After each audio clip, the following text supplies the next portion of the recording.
You got some that so distracted, they might go around the stop sign.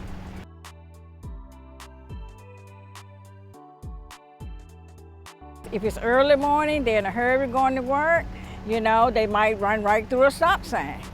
And, you know, and I just want to make sure our people are safe.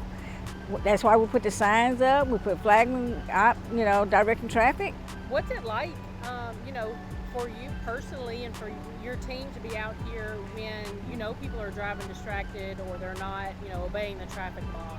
You know, it put all of us at risk. You know, we're trying to maintain the roads, you know, and if I don't want to lose anybody, we want to make sure everybody go home safe to their family at the end of the day. What's the main message that you want to tell drivers?